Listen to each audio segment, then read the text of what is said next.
SpongeBob movie, Sponge Out of Water.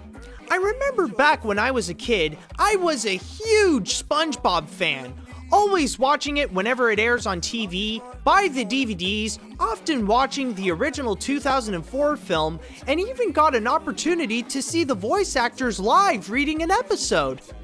It was up until around the 4th or 5th season I suddenly lost interest, because the show kinda lost its touch due to its creator, Steven Hillenburg, quitting the show after the first movie. But I still hold fond memories to those good old episodes to this day.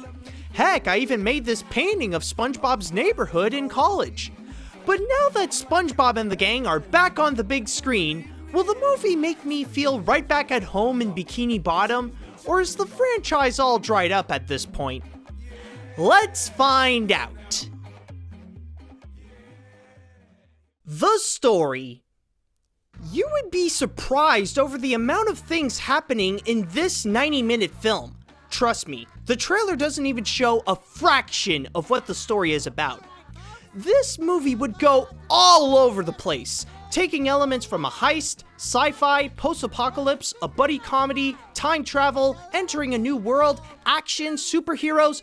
It tries to put in so many elements, but somehow it manages to pull it off well.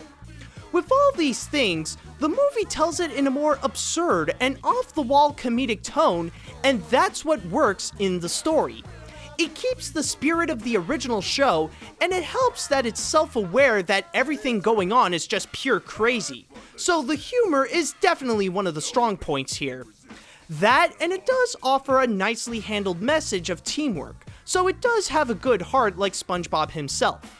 But I will say that it could be possible that some people would feel put off by its humor over how completely random these scenarios are. Technically not really a flaw, but just a little warning that some of the nautical nonsense has been put to the max here. Seriously? Aren't you overreacting a bit? Welcome to the apocalypse, Mr. Squidward. I hope you like leather. However, if there is one problem to note regarding the story itself, it's that everything happening here has already been done in earlier SpongeBob moments. If you're a big SpongeBob fan like me, you may notice which plot elements that's already been made in a certain SpongeBob episode. Like the villain stealing the secret formula and leaving Bikini Bottom in ruins was already done in the first SpongeBob movie.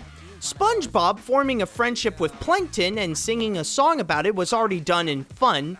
The main characters going to the live-action surface was done in Pressure, and the whole gang turning into Avengers-style superheroes was done in Mermaid Man and Barnacle Boy 5. I'm not saying that it makes it immediately predictable, it just feels like unoriginal writing. But even with that, it doesn't stop the fact that the story is still engaging and funny nonetheless. The animation. It's funny how after all these years, the animation still looks the same as last time I saw SpongeBob. It still holds on to that same style that it has on the show. So the biggest downside here is that the quality is subpar compared to the other animated features released nowadays. On the other hand though, I bet there will be a lot of people who will feel happy to see 2D animation back in theaters. But as a film based directly on a TV show, it really does deliver something that feels like you can't get anywhere else. Considering all the different elements here I mentioned before, it manages to deliver them in a way that's fast-paced, colorful, and always interesting to watch. So a part of what makes the film engaging does come from the animation. Not only that, but it also incorporates other animation mediums and it makes them feel like they would fit in a movie like this, like many of the computer special effects, or even one character that's all stop motion. But I'm sure the one thing that you all want to know about is regarding the computer animation when the characters come to the surface. Well, surprisingly enough, there really isn't a lot as much as the movie advertised. SpongeBob and the gang wouldn't come out of the surface until the third act. In reality, there's a lot more animation than live action than your regular hybrid movies like Alvin and the Chipmunks. But anyways, when the characters become computer animated, they actually look fantastic. It keeps the same look and animation of their 2D forms, but also gives them a lot of detail to make them blend in beautifully with the real world. Look at me. I'm a god. What is this diabolical thing? And this is not to mention that the action scenes when they are superheroes are both intense and a lot of fun. It may have some TV quality, but the animation is still very strong thanks to its creativity. The characters. For any SpongeBob fan, one of the most important factors is to see how these characters were returned into the big screen, and it really is nice to know that they haven't changed a bit. You got SpongeBob himself, who is the good-hearted and lovable goofball who wants to set things right. Patrick is his dumb best friend, Squidward is his pretentious neighbor, Sandy as his smarter friend, Mr. Krabs as his money-loving boss, and Plankton as Krabs' arch-enemy who always plots to steal the Krabby Patty Secret Formula. What's even better is that some of them would even go through an interesting character development. We can see how SpongeBob can have his limitations. Plankton learns more about teamwork as the movie would progress, and it's really funny to see how the other characters become crazy savages, desperate for Krabby Patties when Bikini Bottom becomes a post-apocalyptic world. But what I applaud this movie for is that it actually reintroduces SpongeBob and the town of Bikini Bottom in a way that's pretty clever.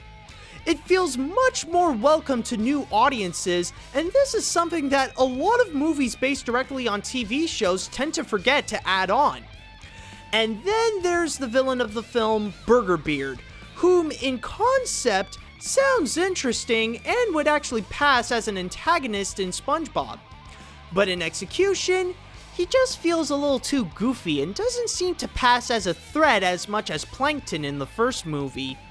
This is a bit due to both the writing and Antonio Banderas' performance, so his only issue is that he could have been handled better. What are you doing with me formula? You mean me formula? It happens when I'm nervous. As for the rest, there really isn't much to say about him. Any other character here serves little purpose to the plot, or they're just background characters. Sure, there will be a few cameos, but don't expect too much. There has never been a better feeling than to see some old friends like these characters once again.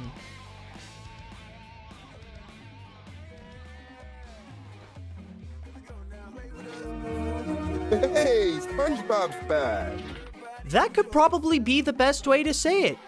The SpongeBob movie, Sponge Out of Water, may not be perfect with some recycled plot elements, random scenarios, and some TV quality 2D animation, but it truly is an enjoyable movie with an engaging story, highly creative animation, and great humor with the characters we all know and love.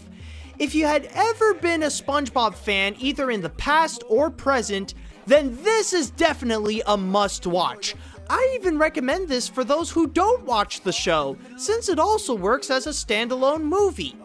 The only people who shouldn't go watch this are those that hate SpongeBob because, well, at the end of the day, this is still SpongeBob.